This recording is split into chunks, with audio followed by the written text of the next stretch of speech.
سورۃ قریش بسم اللہ الرحمن الرحیم لإلاف قریش إیلافہم رحلۃ الشتاء والصیف فلیعبدوا رب ھذا البیت الذی اطعمہم من جوع وآمنہم من خوف۔ قریش کو مانوس رکھنے کے لیے اللہ نے ان کے دلوں میں محبت ڈال دی، رحلۃ الشتاء والصیف، سفر کی سردیوں میں بھی اور گرمی میں بھی۔ اس میں اشارہ ہو رہا ہے کہ جو ایسٹ ویسٹ ٹریڈ میں قریش کو مونوپولی حاصل ہو گئی تھی۔ پہلے یہ ٹریڈ تھی یہ جو قوم سبا کے ہاتھ میں تھی، جبکہ عروج کا دور تھا یمن کا۔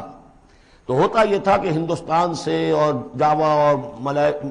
ملایا اور سماٹرا، بورنیو اور چین سے سارا جو سامان تجارت آتا تھا وہ یمن کے ساحل پر، کیونکہ نہر سویس تو تھی نہیں۔ اب ایک طرف وہ ہے فار ایسٹ، ایک طرف ہے یورپ، اور یورپ کو اور فار ایسٹ کو ملانے والے کوئی آبنائے نہیں ہے، پانی۔ اور وہ راستہ جو ہے round the cape of good hope, وہ تو 1498 میں واسکو ڈی گاما نے تلاش کیا ہے، گویا کہ حضور کی بعثت کے بعد 800 برس بعد۔ اس وقت کیا شکل تھی کہ سارا یورپ کا سامان تجارت آیا تھا فلسطین کے ساحل پر، شام کے ساحل پر، اور یہاں سے سارا مال آ کر اترتا تھا یہ یمن کے ساحل پر۔ تو کچھ عرصے پہلے تک، تو کوئی 150-200 برس پہلے تک حضور سے یہ ساری تجارت یمنیوں کے ہاتھ میں تھی۔ یمنی قافلے لے کر چلتے تھے، یہاں سے اس مال کو لے گئے وہ وہاں تک شام تک، پھر وہاں سے مال لے آئے، اور یہ ایک طرح سے گویا کہ ایسٹ اینڈ ویسٹ جو ٹریڈ تھی اس میں انہیں کی پوزیشن حاصل تھی۔ پھر جب سیل العظم آیا ہے، ان پر سیلاب آیا ہے، وہ تباہ و برباد ہو گئے، تو پھر یہی ایسٹ ویسٹ ٹریڈ جو ہے یہ قریش کے ہاتھ میں آ گئی، اور ان کو خاص طور پر پروٹیکشن یہ حاصل تھی کہ چونکہ یہ خانہ کعبہ کے متولی تھے اور وہاں تمام قبیلوں کے بت رکھے ہوئے تھے، گویا کہ سب کے خدا ہاسٹیج تھے ان کے پاس، لہذا ان کے قافلے پر کوئی حملہ نہیں کر سکتا تھا،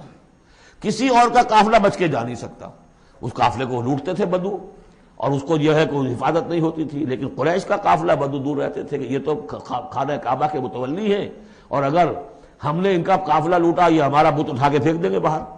وہ خانہ کعبہ سے۔ اس لیے انہیں اس خانہ کعبہ کی وجہ سے وہ پوزیشن حاصل ہوئی کہ انہیں تونگری اور دولت مندی حاصل ہو گئی، اور پھر یہ ایسا کرتے تھے سردیوں کے زمانے میں یہ اپنا چکر لگاتے تھے یمن کا، اور گرمیوں کے زمانے میں جاتے تھے شام کی طرف، فلسطین کی طرف، چونکہ وہ گرم علاقہ ہے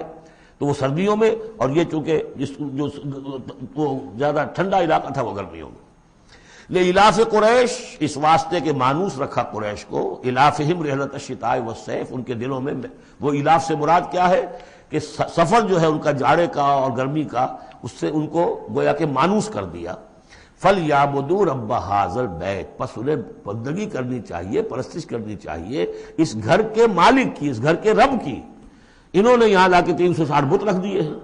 انہیں چاہیے تھا کہ خلوص اور اخلاص کے ساتھ جو اس گھر کا اصل مالک ہے، جس کی توحید کے لیے یہ مرکز بنایا تھا ابراہیم نے، ان کے جد امجد نے، اور کہا تھا کہ ربنا لیقیموا الصلاۃ، تیری نماز قائم کرنے کے لیے میں نے یہ گھر بنایا ہے، تو اس کو انہوں نے جو ہے اس کو بت کدہ بنا دیا۔ دنیا کے بت کدوں میں پہلا وہ گھر خدا کا، ہم اس کے پاس ماں ہیں، وہ پاس ماں ہمارا۔ تو کرنا یہ چاہیے تھا الذی اطعمہم من جوع، جس نے کہ انہیں طعام پہنچایا اور بھوک سے نجات دی، انہیں غذا دی، انہیں دولت دی، وآمنہم من خوف، اور ان کو امن دے دیا ہے خوف سے کہ ان کے قافلوں کے اوپر کسی حملے کا خوف اور اندیشہ نہیں ہوتا۔